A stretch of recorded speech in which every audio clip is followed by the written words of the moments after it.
Work power and energy के lecture क्रमांक 3 में आप सभी का बहुत बहुत स्वागत है। और आज के सेशन का उद्देश्य है काइनेटिक एनर्जी को समझना। लेकिन सर हमें तो यही नहीं पता कि एनर्जी होता क्या है, तो आपको सब कुछ बड़े डिटेल में बड़े ही अच्छे तरीके से आपको बताएंगे। लेकिन अगर वीडियो देखना चालू किए हो तो अगल बगल जो भी चीज़ें हैं ना उनको भूल जाओ। सिर्फ अब आपको स्क्रीन पे फोकस करना है, बिकॉज अगले 20 से 30 मिनट मैं आपको समझाऊंगा एनर्जी। आपको कुछ नहीं आता, मैं तो ये मान के चल रहा हूँ। बस उस नज़रिए से मैं आगे बढ़ूंगा और आप देखिएगा अगले 20 से 30 मिनट में आप सब कुछ सीख जाएंगे। ठीक है, तो एनर्जी की कहानी की आज शुरुआत करेंगे और फिर जा करके हम काइनेटिक एनर्जी को भी टटोलेंगे। तो नाम तो बहुत सुना है आपने एनर्जी का, लेकिन आज उसके साथ जान पहचान होने वाली है। ओके, ध्यान से देखना। ओके, तो कहानी की शुरुआत करता हूँ मैं एनर्जी के साथ। एनर्जी और उसके कई रूप देखोगे आप। ठीक है, बहुत सारे रूप में हमारे इर्द गिर्द एनर्जी उपलब्ध है। लेकिन सर कैसे कैलकुलेट करते हैं, सबसे पहले तो समझते कैसे एनर्जी को, इस बात पर थोड़ी सी प्रकाश डालिए। देखिए, दी एबिलिटी और कैपेसिटी, क्या दो शब्द हैं यहाँ पर। एक है एबिलिटी और सर दूसरा है capacity of a body to do work. किसी भी बॉडी के कार्य करने की क्षमता को हम क्या कहते हैं, एनर्जी कहते हैं। लेकिन सर समझे कैसे, तो चलो एक बहुत ही फालतू सा मैं उदाहरण देता हूँ। अभी ज़्यादा फिजिक्स में नहीं घुसते, जो हम अपने आसपास देखते हैं, जो महसूस करते हैं, उसके ज़रिए समझते हैं। तो सर हम रात में सोते हैं, अगर 8-10 घंटे की नींद ले लेते हैं तो सुबह उठते हैं बहुत ही फ्रेश हो जाते हैं हम, है ना। और अगर नहा धो लोगे, कंघी अंगी करोगे, तो अपने आप को जब आईने में देखोगे तो एक नंबर, मतलब बहुत फ्रेश। ठीक है, फुल एनर्जी, जो करवाना है करवा लो। अच्छा, हम काम पे जाते हैं, हो सकता है आप कॉलेज जाओगे, स्कूल जाओगे, मैं काम पे जाऊंगा, कॉलेज जाऊंगा। ठीक है, थक जाएंगे शाम तक घर आते आते एकदम शोल्डर्स डाउन कहते हैं, ऐसा स्थिति हो जाएगा। सुबह ऐसा रहेगा चुस्त और रात में एकदम सुस्त। ठीक है, इसको हम कहते हैं एनर्जी डाउन। अब आप बोलोगे सर ये क्या है, आप ऐसा समझा रहे हैं कि एनर्जी या तो सुबह ज़्यादा रहती है और शाम में एकदम कम हो जाती है। ठीक है, ये तो क्वालिटेटिव सेंस में हम बात कर रहे हैं। क्या एनर्जी को माप सकते हैं, क्या एनर्जी का मेजरमेंट किया जा सकता है? तो बिल्कुल एनर्जी का मेजरमेंट किया जा सकता है। और एनर्जी का संबंध, बच्चों आप एक चीज जान लीजिए, एनर्जी का जो संबंध है वो कहीं ना कहीं है वर्क से, और वर्क का जो संबंध है वो कहीं ना कहीं है एनर्जी से। दोनों इंटर रिलेटेड हैं, बहुत ही गहरे तरीके से एक दूसरे से रिलेटेड है। इसको आपको समझेंगे और टटोलेंगे।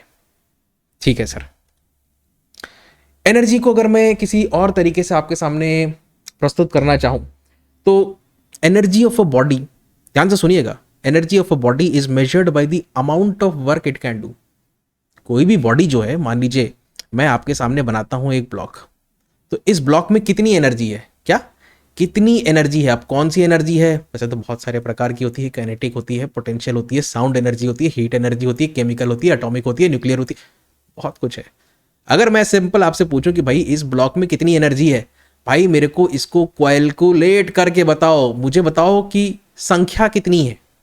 ठीक है, जब हम तो हमेशा फिजिक्स में फिजिकल क्वांटिटीज़ के बारे में पढ़ते हैं, तो आपको क्वांटिटीज़ को क्वांटिफाई करने आना चाहिए। ये अगर आपने मेरे से पूछा तो मैं बोलूँगा कि भाई ये बॉडी जो है वो जितना वर्क कर सकती है, जितना भी वर्क कर सकती है, वही उसकी करस्पॉन्डिंग एनर्जी होगी। तो सबसे पहली बात, आप क्या करोगे, किसी भी बॉडी के लिए वर्क को कैलकुलेट करोगे और बाय डिफॉल्ट वही वर्क क्या कहलाता है, एनर्जी कहलाता है। इसीलिए हम कहते हैं वर्क इज एनर्जी।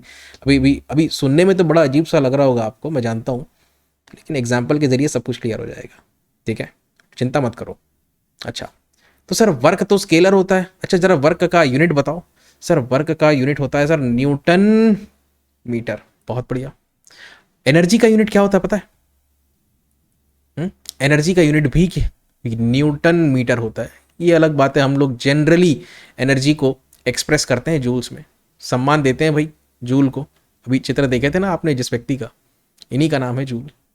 ओके, अच्छा, ये तो हो गई बात वर्क एनर्जी। ठीक है sir, by the way in notes को मैं कैसे आप लोगों को अवेलेबल कराऊं, इसके लिए भी मैं सोच रहा हूँ।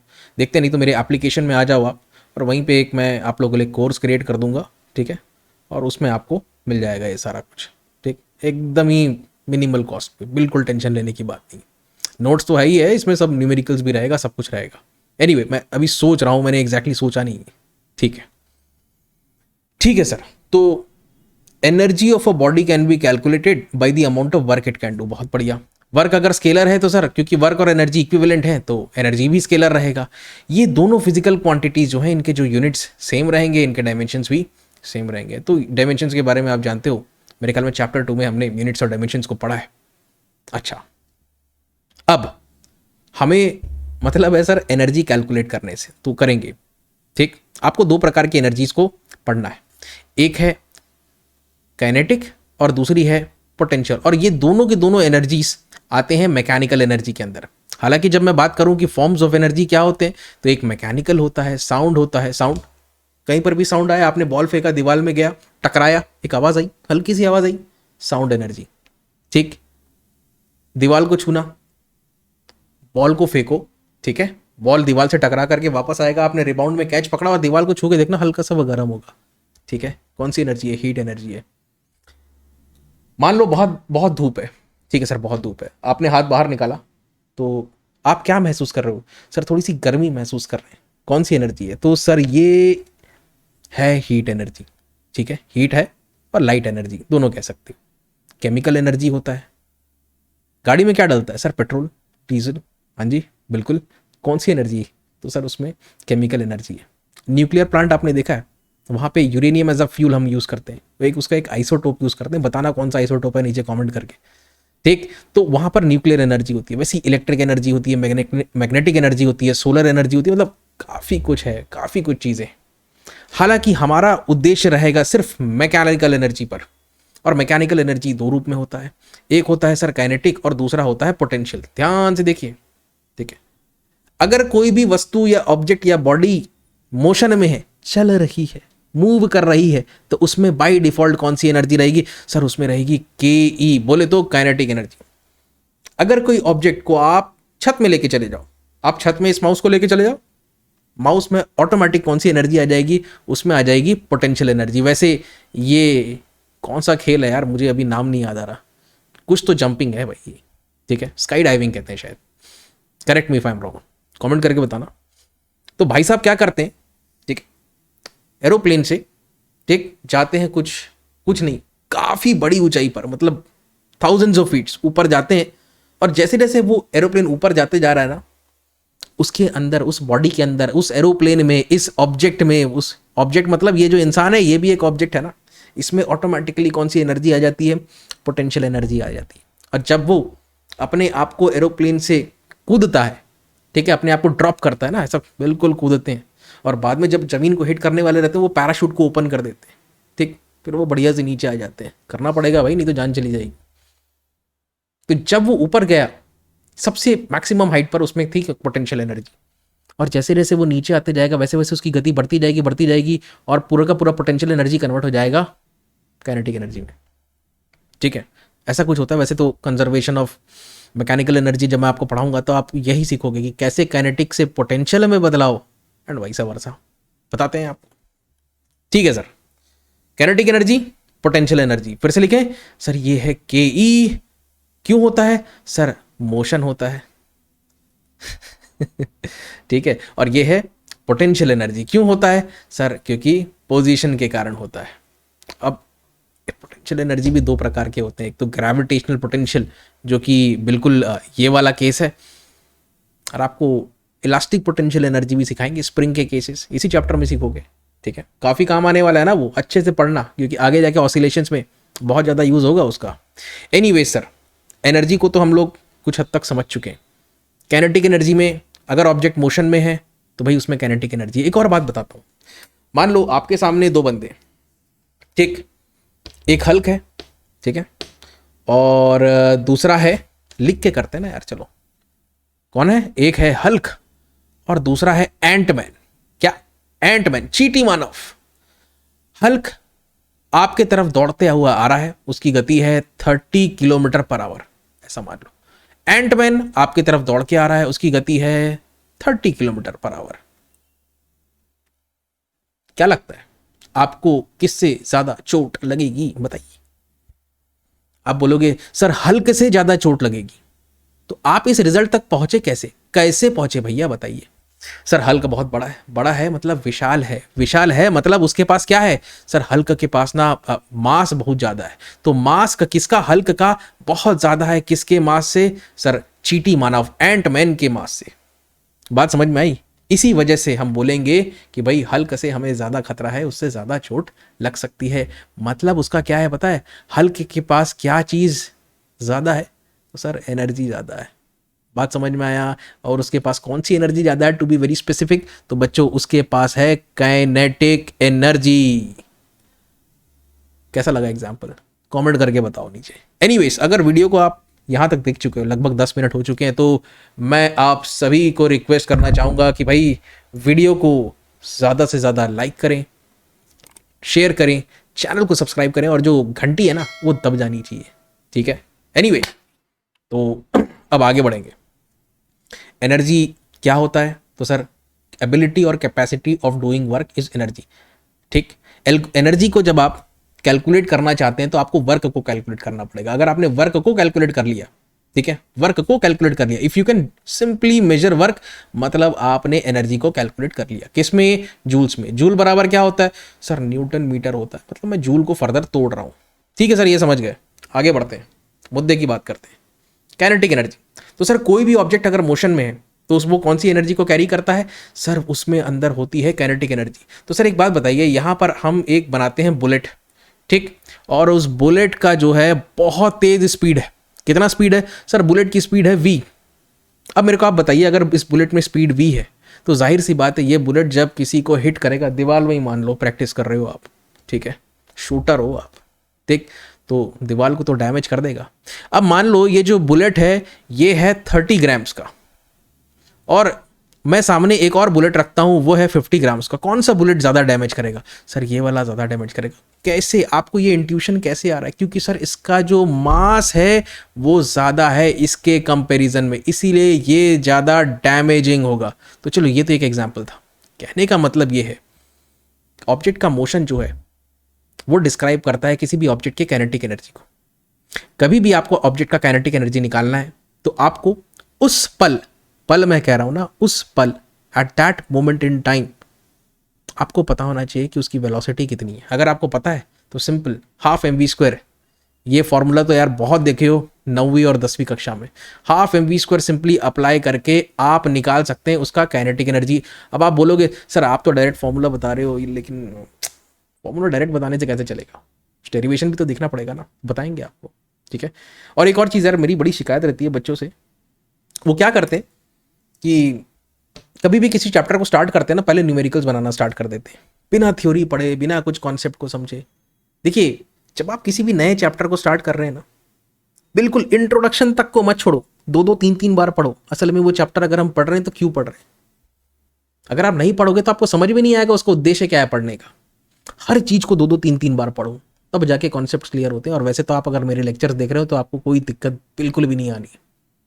कॉन्सेप्ट जब आप अच्छे से पकड़ लेते हो ना, तो सवाल आपके दिमाग में अपने आप बनने लगते हैं, और उसी प्रकार के सवाल आपको एक्सरसाइज में मिल जाएंगे। जब आप बिना कॉन्सेप्ट को पढ़े एक्सरसाइज के सवाल बनाते हो तो शुरू के 2-3 सवाल तो आपको लग जाते हैं। क्यों लगते हैं? क्योंकि भाई वो तो पूरे के पूरे फॉर्मूला बेस्ड है, हाफ mv² लगाओगे और सवाल बन जाएगा।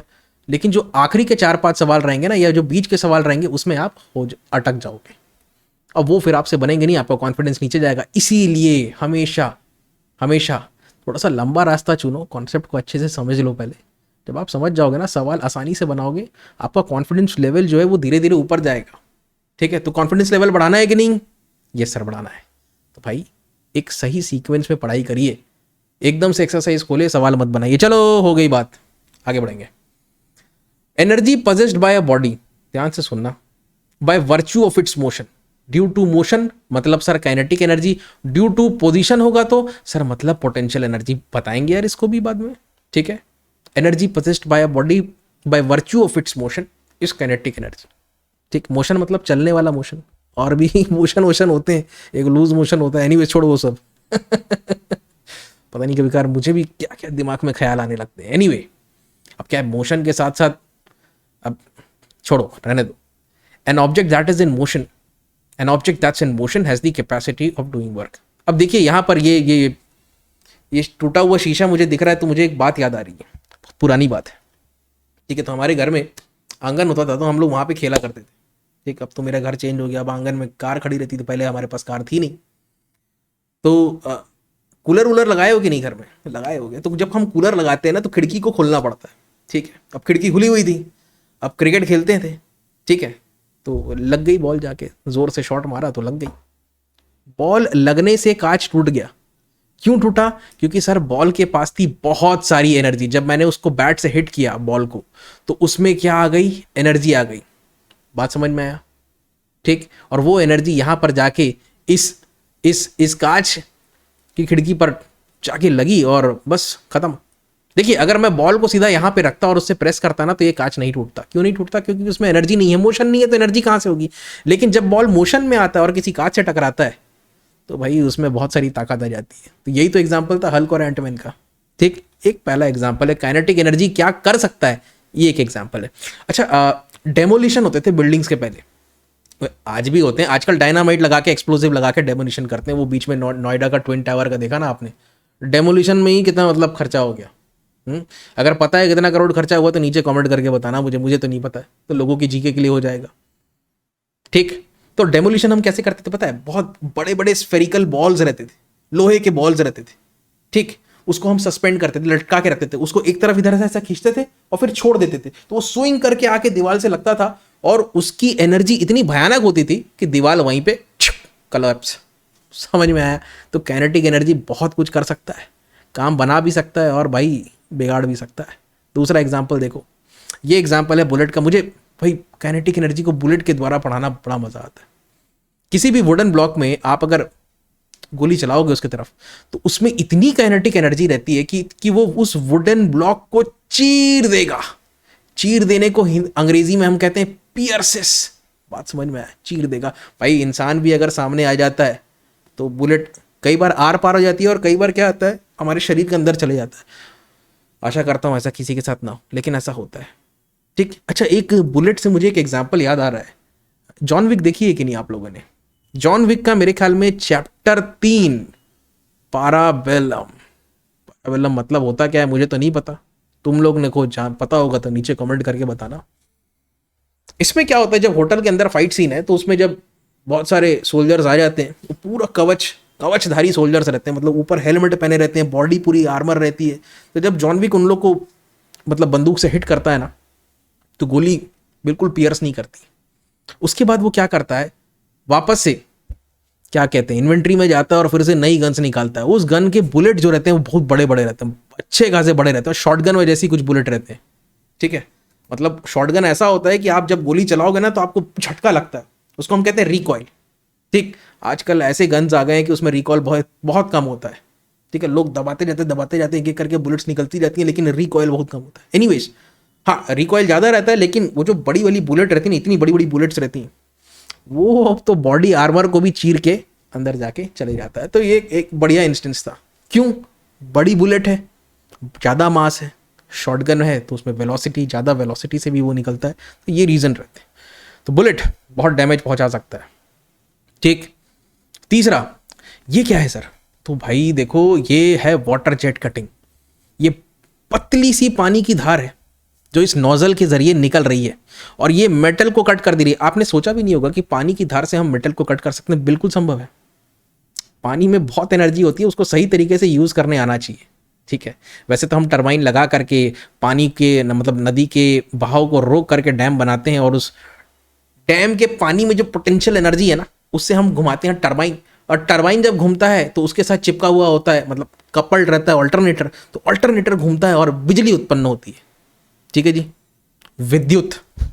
समझ में आया? इलेक्ट्रिसिटी। तो वैसे ही वाटर की जेट कटिंग है ये। ओके, तो बहुत ही साफ और बारीक कटिंग होती है। वैसे लेज़र कटिंग ज़्यादा पॉपुलर है, राइट? ये काफ़ी कॉस्टली होता है, इसके लिए बहुत सारा सिस्टम लगता है इसमें। ऐसा मत सोचना कि आप मतलब किसी भी पंप से आप इस वाटर जेट कटिंग को कर सकते हो। इसके लिए अलग प्रकार के पंप्स और सिस्टम्स आते हैं। एनीवेज सर, और कोई एग्जांपल है क्या? ये देखो एक और एग्जांपल। क्या है सर ये?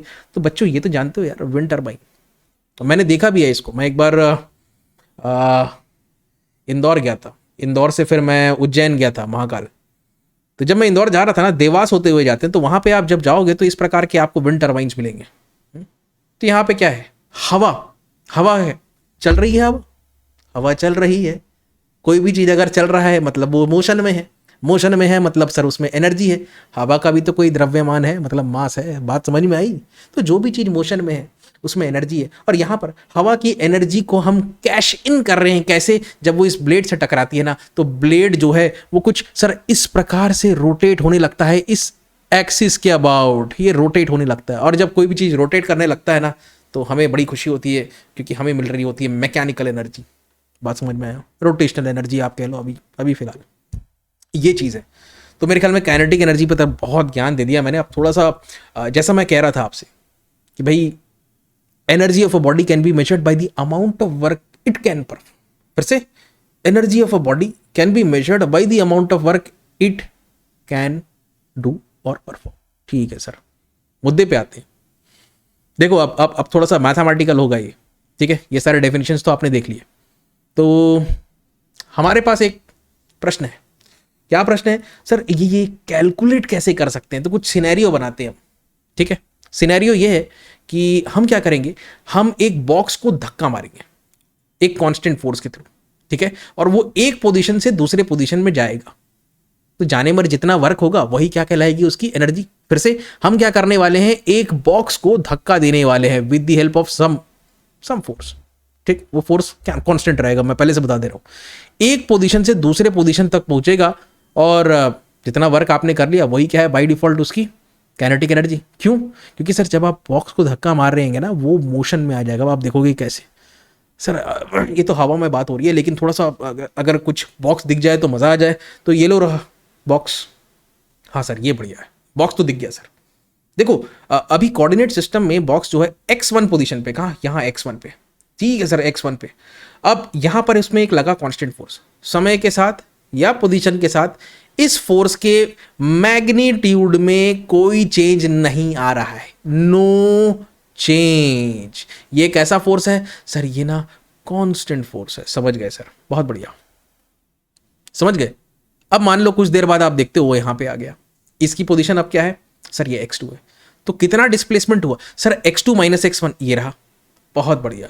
अरे जरा जूम करके दिखाएं तब समझोगे। समझ गए? ये initial position, final position, 1 2, initial position x1, final position x2, और डिस्प्लेसमेंट कितना हुआ सर? x2 minus x1। एकदम सिंपल केस रखा है मैंने, 1D के केस से हम समझ रहे हैं।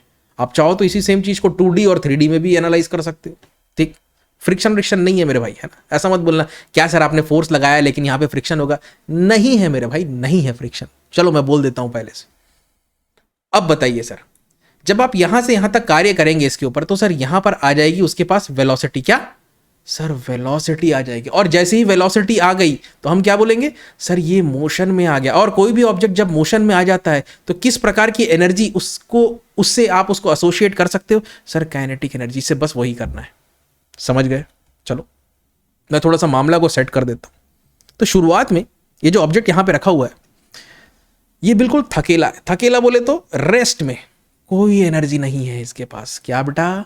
कोई एनर्जी नहीं। कोई एनर्जी नहीं है मतलब U बराबर कितना है सर? 0 है, ठीक? यहां पे ये जो ऑब्जेक्ट है, देखिए ये ऑब्जेक्ट आ जाता है मोशन में। अब अगर कोई भी ऑब्जेक्ट मोशन में आ गया मतलब उसके पास क्या है सर? कुछ वेलोसिटी है।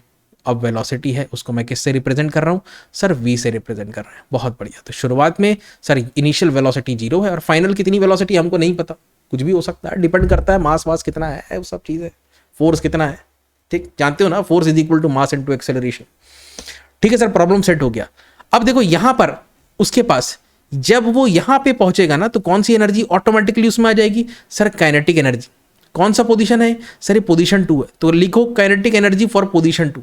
शुरुआत में सर वो मोशन में ही नहीं है, तो एनर्जी होगी क्या? नहीं होगी सर। यही तो परिभाषा है काइनेटिक एनर्जी की, कि भाई energy possessed by a body by virtue of its motion. यहां पे मोशन लेस है, यहां पे मोशन में है। समझ गए? समझ गए? समझ गए? समझ गए तुम लोग? वापस आता हूं मैं मुद्दे पर। अच्छा, अभी भाई काफी देर हो गया है ना? अगर वीडियो को यहां तक देख लिया है आपने तो क्या कर रहे हो? वीडियो को लाइक और शेयर करो, चैनल को सब्सक्राइब करो, और ये जो बेल आइकन है ना वो दब जाना चाहिए, ठीक? इसी प्रकार के वीडियोस आगे भी आने वाले। एनीवेज, अब मैं मुद्दे पे आता हूं। चलो स्टार्ट करें। तो सर आपने कहा कि अगर वर्क कैलकुलेट करते हैं, energy is the amount of work a body can perform, तो अगर वर्क कैलकुलेट कर लिए तो सर एनर्जी भी कैलकुलेट हो जाएगा। बिल्कुल सही, यही करना है आपको। तो चलो वर्क कैलकुलेट करने में फोकस करते हैं। कहाँ से कहाँ तक? सर 1 से 2 तक का वर्क निकालते हैं। कैसे निकालेंगे? लिखो W 1 से 2। ठीक, जो W 1 से 2 होगा, 2 जब पहुंच जाएगा 2 में कौन सी एनर्जी आ जाएगी? Kinetic energy. यही तो है, यही तो लॉजिक है हमने जो बनाया। ठीक है सर। तो सर वर्क में 2 चीजों की जरूरत पड़ती है, कौन कौन सी? तो सर पहली है फोर्स, हाँ जी, और दूसरा है डिस्प्लेसमेंट। इन दोनों का काम है सर। अच्छा चलो ध्यान से देखो। और यार एक और बात, आपको अगर ऐसा लगता है कि मैं बड़े स्लोली एकदम सुस्त में पढ़ा रहा हूं तो आप स्पीड बढ़ा लो, सेटिंग्स में जाके 1.25 भी कर लोगे तो बढ़िया है, या 1.5 में कर लो, एकदम तेज हो एकदम, मतलब एनीवे वर्क डन निकालते हैं सर। ये फोर्स है। अब देखो बच्चों, थोड़ा सा मेरे को जूम करना पड़ेगा यहाँ पे। ये है फोर्स, ठीक, फोर्स कांस्टेंट है। यहां था ऑब्जेक्ट 1 पे, अब पहुंचा 2 पे, तो फोर्स मल्टीप्लाइड बाय डिस्प्लेसमेंट, इन दोनों का डायरेक्शन देखो कहां है सर? राइट हैंड साइड में। अच्छा, ये कहां साइड में? ये राइट हैंड साइड में। तो बच्चों 3 प्रकार के यूनिट वेक्टर्स होते हैं। क्या है? फोर्स क्या है सर? Physical quantity. अरे भाई स्केलर है कि वेक्टर? सर वेक्टर है। तो वेक्टर है तो मैग्नीट्यूड और डायरेक्शन दोनों की जरूरत पड़ती है। हाँ हाँ पड़ती है। देखिए ये अभी थोड़ा सा ऐसा लग सकता है आपको कि सर वेक्टर के साथ क्यों बता रहे। सीखो, हर चीज को वेक्टर नोटेशन में सीखो, आपको इंजीनियरिंग में भी काम आएगा, बहुत बहुत ज़्यादा काम आएगा। वेक्टर्स की दुनिया है। तो सर इस तरफ जो होता है ना, इस तरफ हम क्या लिखते हैं? हम बोलते हैं ये होता है कि पॉजिटिव आई कैप। और कोई भी ऑब्जेक्ट अगर लेफ्ट में जा रहा है या उसका डायरेक्शन लेफ्ट हैंड साइड में इस तरफ है, इस तरफ है, तो इसको हम लिखते हैं नेगेटिव आई कैप। तो अब आप देखो जरा, मैं जूम करता हूं फिर से। फोर्स कहां है सर? राइट हैंड साइड में, मतलब क्या आएगा सर? प्लस आई कैप। डिस्प्लेसमेंट कहां है? ये जो डिस्प्लेसमेंट है, देख भाई डिस्प्लेसमेंट है ना, डिस्टेंस नहीं, डिस्प्लेसमेंट एक वेक्टर है। समझ में आ रही बात? कहां पे डिस्प्लेसमेंट हुआ है सर? राइट हैंड साइड में, तो उसमें भी आई कैप आएगा। अब जरा मैं मुद्दे पे आता हूं, अब देखो आप, मजा आएगा, फटाफट करेंगे। Work done sir. Force into displacement. Force sir, force ये वेक्टर तो लिखा है आपने, तो वेक्टर को रिप्रेजेंट करने के लिए होता है मैग्नीट्यूड और होता है डायरेक्शन।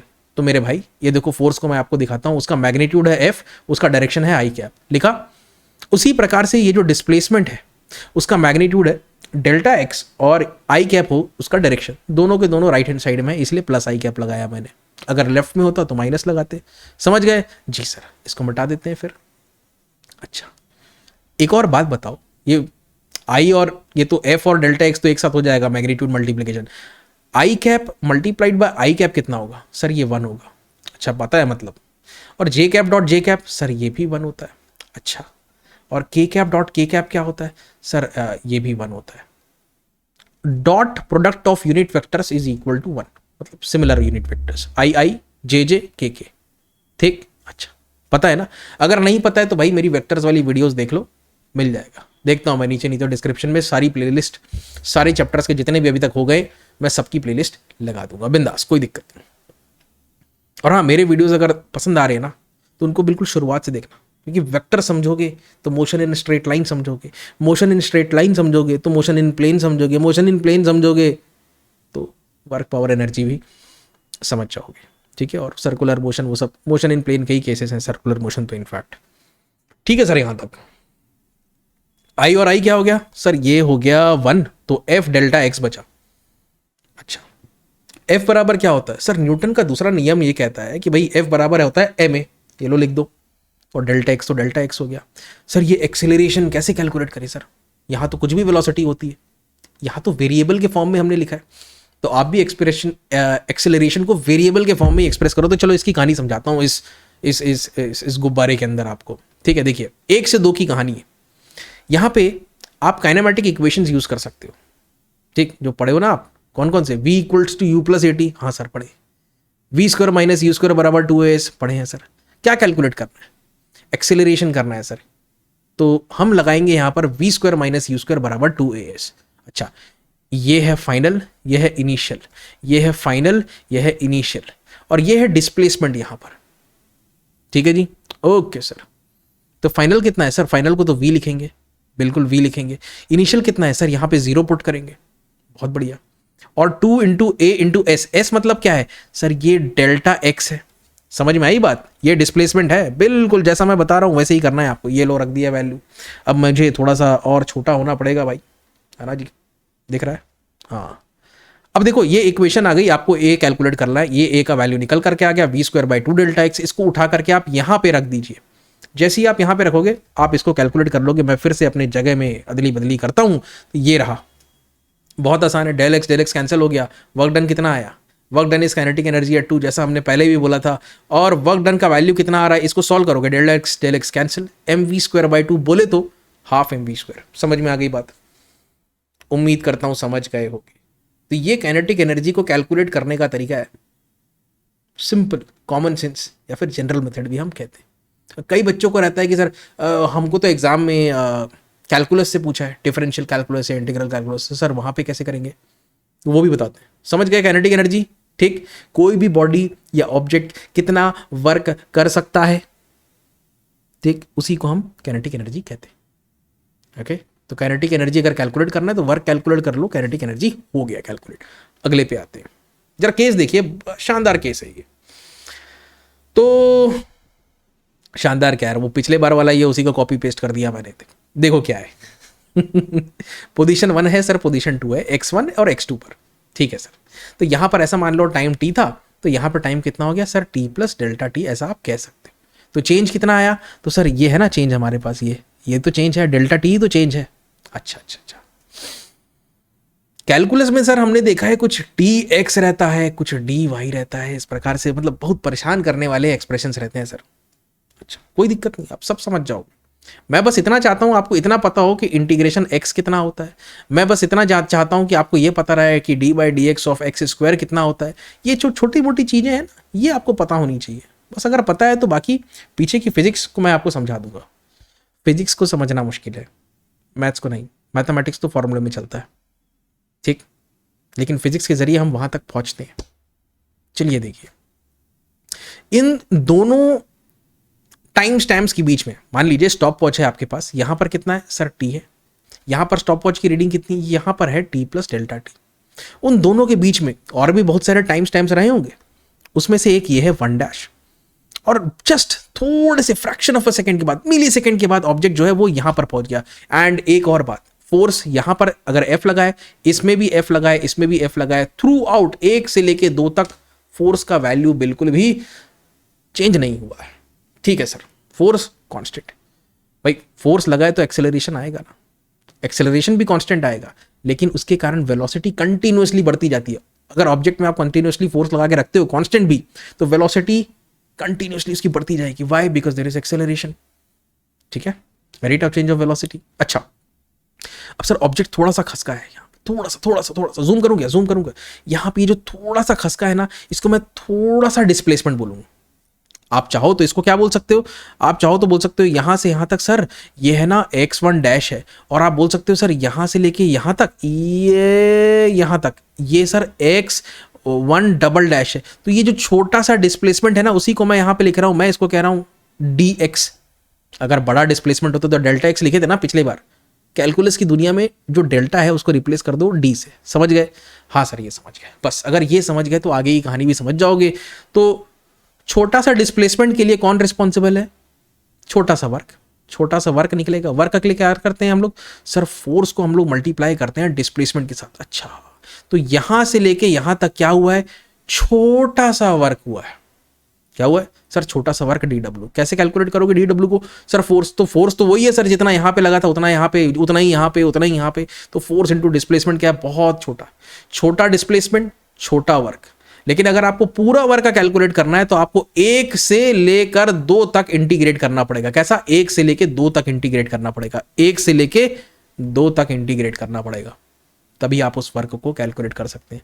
समझ में आई इतनी बात आ गई? तो चलो आगे बढ़ते हैं, सिखाते हैं आपको कैलकुलस के जरिए इसकी कहानी कैसे आगे बढ़ती है। वैसे इस फोटो की अब जरूरत नहीं है, अब तुम तो समझ चुके हो। अब मैं यहां पर सीधा लिखता हूं, क्या निकालना है सर, हमें तो वर्क कैलकुलेट करना है। 1 से 2 तक ले जाने में जितना वर्क करना पड़ेगा, 2 में वो मोशन में आ जाएगा। मोशन में आ गया तो सर हमको पता है वो होती है उसकी काइनेटिक एनर्जी, ठीक, energy possessed by a body by virtue of its motion. ये लो sir, work done, kinetic energy at 2। बहुत बढ़िया, कहानी की शुरुआत करो। वर्क डन 1 से 2 तक का निकालना है, तो हम क्या करेंगे, हम सबसे पहले इस छोटे से वर्क को कैलकुलेट करेंगे और उसको जैसे ही कैलकुलेट करेंगे 1 से 2 तक इंटीग्रेट मार देंगे, खत्म। ठीक, ये देखो कहानी की स्टार्ट। DW छोटा सा वर्क इंटीग्रेट करना है हमको, कहां से कहां तक सर, 1 से 2 तक इंटीग्रेट करना है, बताएंगे आपको, चिंता मत करो। ठीक है, देखते जाओ। अब मैं थोड़ा सा अपना पोजीशन चेंज कर लेता हूँ, 3 नंबर ये ठीक है। हाँ चलो, work force into displacement, sir छोटा सा वर्क है, हाँ तो बस छोटा सा डिस्प्लेसमेंट, ये देखो। हाँ क्या सर, आप ना वेक्टर्स का साथ नहीं छोड़ते, क्या करें, जो फॉर्मूला है वर्क का उसमें वेक्टर है ना, तो यहाँ पर भी वेक्टर है। ठीक, हालांकि दोनों सेम डायरेक्शन में, कोई दिक्कत नहीं। तो मैग्नीट्यूड है सर, डायरेक्शन है, मैग्नीट्यूड है सर, डायरेक्शन है, बस आई और आई कितना हो जाएगा सर, 1 हो जाएगा, और एफ और डी एक्स लिख गया। ठीक है, यहां पर ये जो डॉट है वो डॉट प्रोडक्ट वाला है, यहां पे ये जो डॉट है अब वो सिंपल मल्टीप्लीकेशन वाला है। ठीक है, अच्छा अब क्या करें सर, पिछली बार हमने क्या किया था, फोर्स बराबर ma रखा था, ये लो रख दो। और सर पिछली बार आपने इक्वेशंस कुछ लगाए थे, v² माइनस u² वाले, वहां से एक्सेलरेशन कैलकुलेट किया था, कुछ याद आ रहा है कि नहीं? अरे ये देखो, ये देखो यहां पर ये था। इस बार क्या करेंगे सर, कैलकुलस की मदद लेंगे। तो हम क्या करेंगे, देखिए अब थोड़ा सा यहां पर देखिए, आप देखिए कैलकुलस की मदद लेते हैं। एक्सेलरेशन होता है rate of change of velocity, time rate of change of velocity, मतलब समय के साथ गति में परिवर्तन। गति कहना चाहिए कि वेग कहना चाहिए, पता नहीं, कमेंट करके बताना मुझे। वेलोसिटी को हिंदी में वेग कहते हैं कि गति? Velocity, rate of change of velocity, अंग्रेजी में तो वेलोसिटी है ना, समझ गए ना, डायरेक्शन होता है भाई।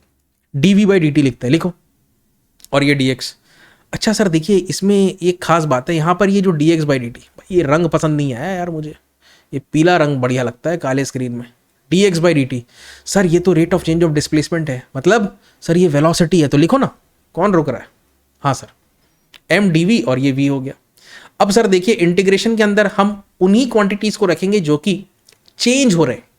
ठीक, तो क्या चेंज हो रहा है सर, वेलोसिटी चेंज हो रहा है। यहां पर वेलोसिटी सर 0 है, यहां पर वेलोसिटी v हो जाती है, और बीच में वेलोसिटी धीरे धीरे बढ़ती बढ़ती है।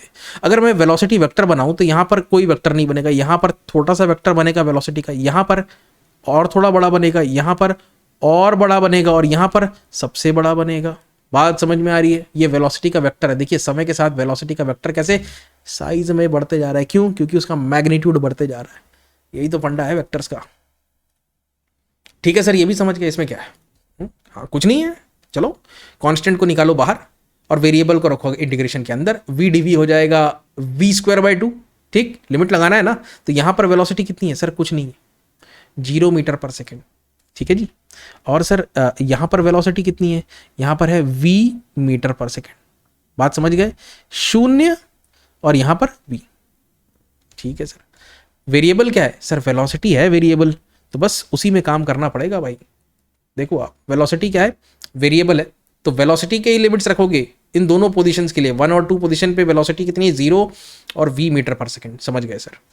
जैसे ही आप रखोगे ये हो जाएगा v²/2, लिमिट्स लगा दोगे 0 से लेके v। यहां पर मैं सॉल्व कर रहा हूं ना, थोड़ा इधर देखो, देखा? अच्छा, पहले अपर लिमिट को रखना है, फिर लोअर लिमिट को रखना है, और दोनों के बीच में लगेगा एक माइनस का साइन, तो मैंने लगा दिया v² और ये 0²। v²/2 हो गया, ये आपकी काइनेटिक एनर्जी। दोनों तरीके से अब हमने सिद्ध कर दिया कि काइनेटिक एनर्जी का वैल्यू जो होता है वो ½ mv² होता है। तो अगर आपको ऑब्जेक्ट का मास पता है और उस मोमेंट इन टाइम पे आपको उसकी वेलोसिटी का पता है, तो आप उसकी kinetic energy at that instant निकाल सकते हैं। जो कुछ भी मैंने बताया ना, ये आपके कॉन्सेप्ट्स को इतना स्ट्रॉन्ग कर देगा कि आप जो मर्जी पुस्तक उठाओ उसके सवाल आप लगा लोगे। ठीक है, हो सकता है कुछ कुछ ना भी लगा पाओ, बट फिर भी आपके कॉन्सेप्ट्स इतने तगड़े हो जाएंगे कि आप मेजॉरिटी ऑफ दी प्रॉब्लम्स को सॉल्व कर लोगे। ओके, बाकी प्रॉब्लम की सीरीज भी मैं लेकर के आऊँगा और कॉन्सेप्ट्स में आपको स्ट्रेंथनिंग मिलेगी। तो सर 2 चीज़ें हमने अभी सीख ली, ठीक, जनरल भी, कैलकुलस मेथड भी। अब फाइनली, अब वीडियो को ख़त्म करने से पहले, है ना, हम पढ़ लेते हैं कि काइनेटिक एनर्जी और लीनियर मोमेंटम के बीच में क्या रिलेशन होता है। तो बच्चों देखिए, कई सारे सवाल जो आगे हम बनाएंगे उसमें डायरेक्टली आपको काइनेटिक एनर्जी दे दिया जाएगा और मोमेंटम कैलकुलेट करना रहेगा। खासकर जो ऑब्जेक्टिव क्वेश्चंस होते हैं ना, इस प्रकार के छोटे मोटे ऑब्जेक्टिव क्वेश्चंस बनते हैं। तो हम क्या करेंगे, यहाँ पर देखिए, कार को थोड़ा सा मज़ेदार बनाता हूँ। बहुत तेज़ी से कार चल रहा है। कितनी तेज़ी से सर? v है इसकी स्पीड, कितनी v। ठीक, कौन सा डायरेक्शन है सर, इस तरफ जा रहा है, बहुत बढ़िया, सुंदर। अच्छा, क्या होगा इसमें सर, कोई भी चीज जब मूव कर रहा होता है तो उसमें होती है एनर्जी, आप ही ने तो बताया। हाँ, लेकिन बहुत पहले मैंने ये भी बताया कि कोई चीज अगर मूव कर रही होती है और अगर उसके पास मास है तो उसमें मोमेंटम भी होता है। हाँ सर, ये भी बात भी सही है। मोमेंटम के कॉन्सेप्ट को हमने अप्लाई करके रिकॉइल समझा था, याद है? अगर वो वीडियो को देखे नहीं हो ना, वो रिकॉइल वाली वीडियो बड़ी मेहनत से बनी है भाई, उसको जरूर जाके देखना। ठीक, चालू करते। दोनों के बीच में एक खास रिलेशनशिप है, तो काइनेटिक एनर्जी के फॉर्मूले से मैं शुरुआत करता हूं। ये रहा, हाफ एम बी स्क्वायर। दोनों तरफ अब देखो, ऊपर और नीचे m से मल्टीप्लाई डिवाइड करता हूं, तो ये m और m ये दोनों मिलकर क्या बन जाएंगे, m स्क्वायर बन जाएगा, और v स्क्वायर। तो आप चाहो तो mv का होल स्क्वायर लिख सकते हो। मास इंटू वेलोसिटी जो होता है, ये जो प्रोडक्ट है ना, मास तो स्केलर है लेकिन v क्या है, ये तो वेक्टर है, तो बनता है एक वेक्टर है, ये मोमेंटम बनता है यहाँ पर। अगर वेलोसिटी इस डायरेक्शन में है तो प्यारे बच्चों जो मोमेंटम है उसका भी सेम डायरेक्शन रहता है। कौन सा, ये वाला। ठीक, मैं अगर चाहूँ तो यहाँ वेलोसिटी के ऊपर एक टोपी लगा देता हूँ, ये दर्शाने के लिए कि वह एक वेक्टर क्वांटिटी। ठीक है सर, बहुत बढ़िया। अब आप देखिए यहाँ पर, ये हो गया पी स्क्वायर, लिख सकते हो, पी मतलब momentum, mass into velocity, P square by 2m हो जाएगा। समझ में आ रहा है? आ गया, बस यही तो है kinetic energy, P square by 2m। चाहो तो आप 2m को इस तरफ ले जाओ, पी स्क्वायर बराबर 2km हो जाएगा। चाहो तो स्क्वायर हटा करके रूट में लिख दो, आपकी मर्जी है, आप किस फॉर्म में उसको याद रखते हो। मेरे ख्याल में ये सबसे बढ़िया फॉर्म है कि भाई k बराबर पी स्क्वायर बाय 2m। ये हुआ हमारा lecture number 3, work power energy में। अगर वीडियो में यहाँ तक आप बने हुए हो तो आप सभी से मेरा निवेदन है कि भाई अपना प्यार दिखाएं, वीडियो को लाइक और शेयर जरूर करें, चैनल को सब्सक्राइब करें, और वो जो बेल आइकन है ना, वो दब जाना चाहिए। ठीक है, कैसा लगा वीडियो? बिल्कुल बिंदास, अच्छा लगा, बुरा लगा, जो भी लगा नीचे कमेंट करके मुझे ज़रूर बताना। ठीक है, कोई दिक्कत नहीं, राइट? सो गाइज, आज के लिए बस इतना ही, अगले वीडियो में मिलेंगे। और कांस्टेंट फोर्स और वेरिएबल फोर्स, ये सब कॉन्सेप्ट अच्छे से समझ लो, नीट और जेई में बड़े काम आने वाले हैं, अगर क्लास 11th में भी काम नहीं आए तो।